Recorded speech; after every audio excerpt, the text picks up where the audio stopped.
right, welcome back to the garage, guys. My garage this time. Had a good time up in Heber. Hopefully you guys had a chance to go back and watch those videos doing the demolition derby. If you haven't, do me a favor, go back, check them out. Got my morning coffee here too, it's pretty hot. But yeah, hopefully you guys check those videos out. Like I said, if you haven't, please go back, take a moment to watch them. Hit the thumbs up button, all that stuff. And if you're not already, make sure you're subscribed because got a lot of good content coming up on the S10. Little update on the truck. I've been out here doing a little bit of work and off camera, just trying to get a few things done because time is kind of kicking me in the ass right now because this truck's got to be done for the zip tie, or sorry, not the zip tie drags, the duct tape drags, which is in like the first week of October, and I gotta have this truck done for it. And basically this thing spiraled from just changing a few things to pretty much rebuilding the entire truck. So let me show you what little bit that I've done off camera in the last day or two, and we'll get going on it. All right, well, besides from the absolute disaster of a mess, got the fenders back in here because in my last S10 video, I asked you guys if I should tube the front frame rails, cut these stock guys off, put tubes in, and the majority rules. So we're gonna be tubing the front end, and I wanted to get the fenders on, core support, just so that I can get everything kind of mocked up so I can build the tubes from underneath, make sure all my mounts and everything line up. So got the fenders in here, just mocked up. You guys also saw me break off a few drill bits trying to drill this hole out here. Oh, ended up kind of channeling this cross member out right here for the steering shaft to go down into the rack and pinion. We're gonna have to modify the steering column to make it work because this was hitting the headers.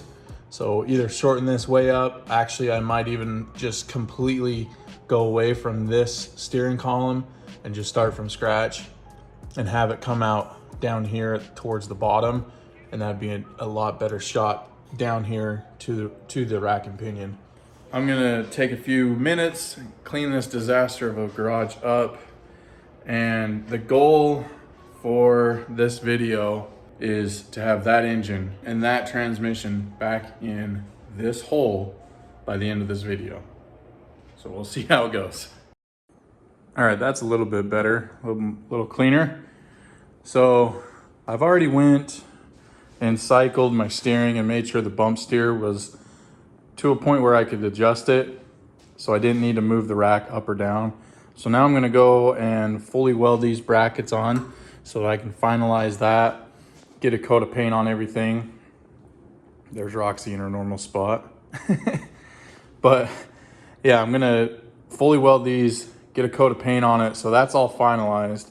And then I need to do my front brake line again before I can put the engine in. And then I think that's about all that I need to do so that I can drop the engine. So we're gonna get this bracket welded in, coat of paint on it, and then start making brake lines. And then I think we can get the engine and transmission placed back in this thing.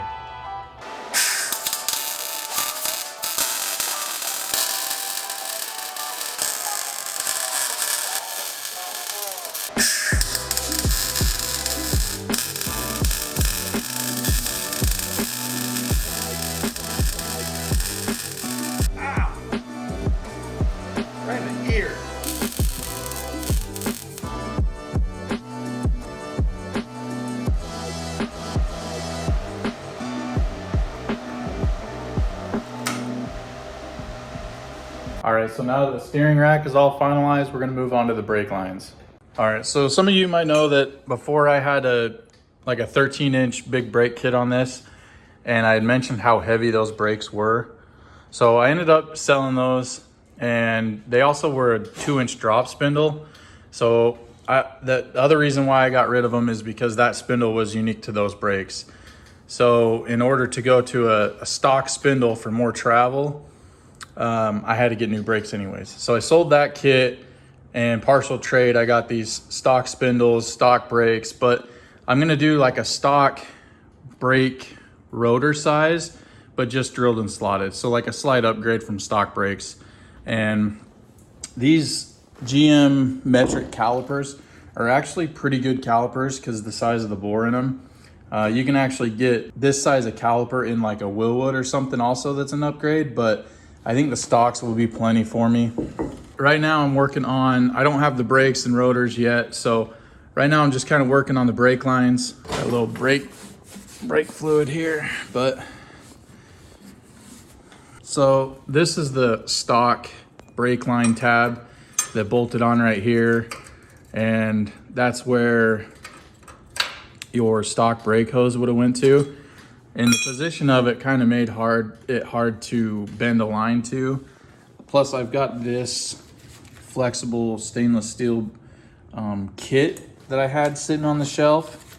Came with all the weld tabs, the adapter fittings to go from inverted flare to AN, and then it's got the banjo on the other end for the caliper. So I had this just laying around on the shelf, so I figured I'd use it. And I can weld these tabs up here on top of the frame where it makes it easier to bend a hard line to. So we're gonna get going on this and then start bending up some brake line.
Oh, I went the wrong way.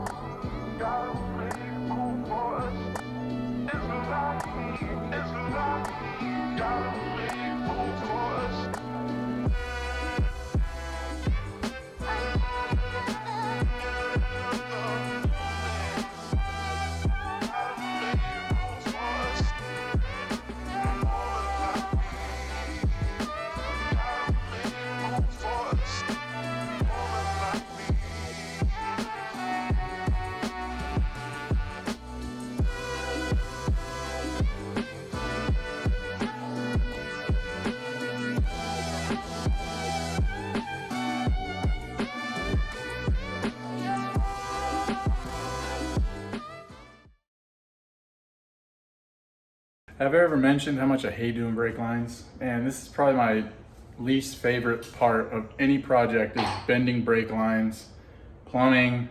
It's either bending them, you bend them the wrong direction like I did earlier, or they leak because you know your flare didn't work right or anything like that. So brakes are just my least favorite thing. But let me show you what I've got done so far.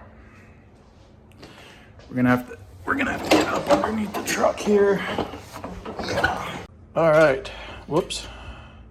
So far, we're looking pretty good.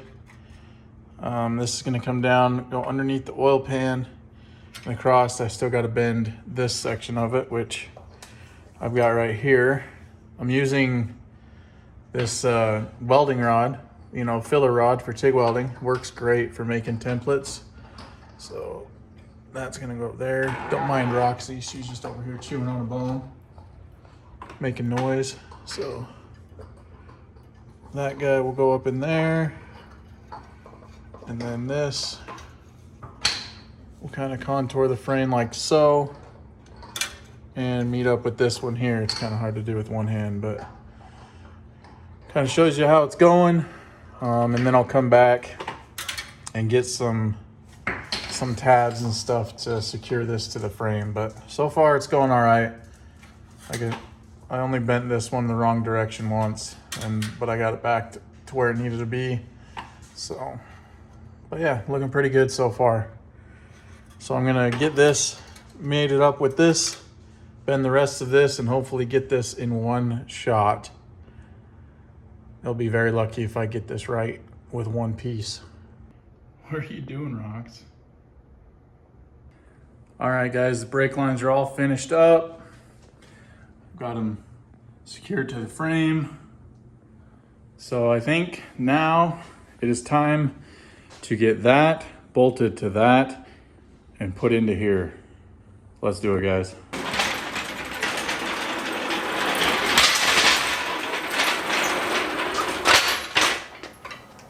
I have to keep this in the backyard because there's just no room in here for it.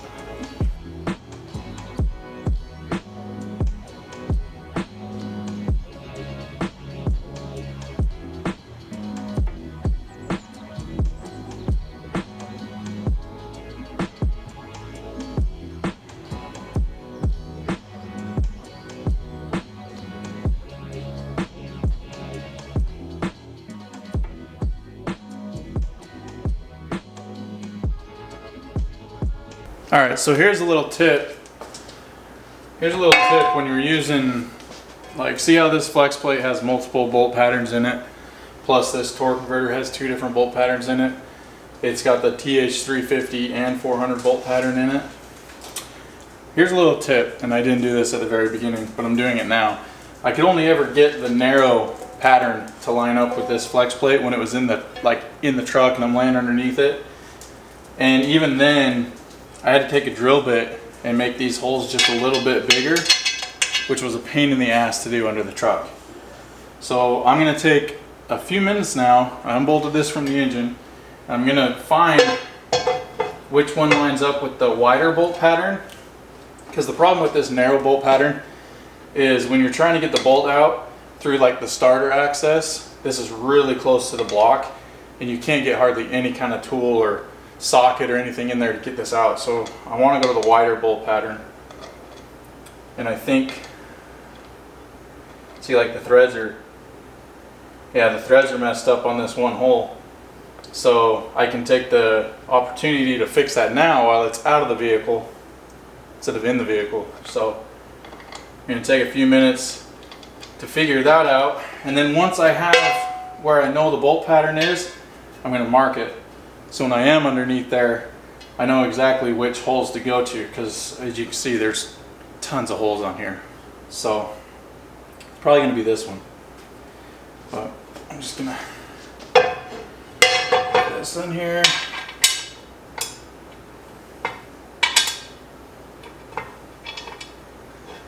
Oh, see, that one doesn't line up. That one lines up. Maybe that one.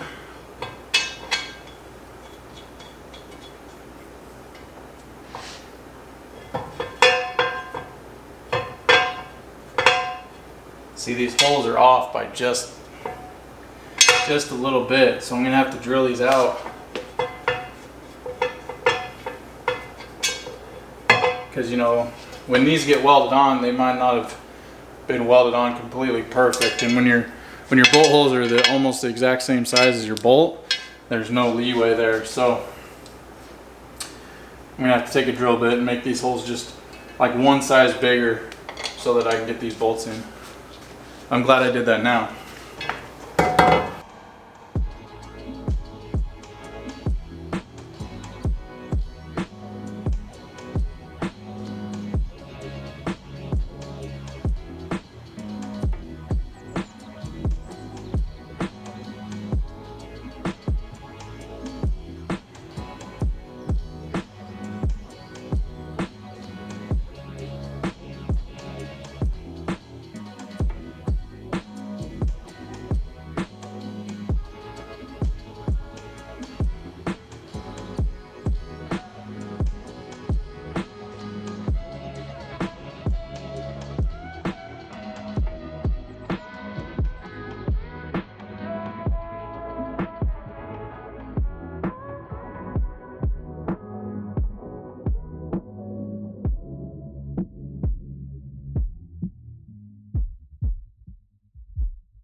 Well, it turns out my camera died.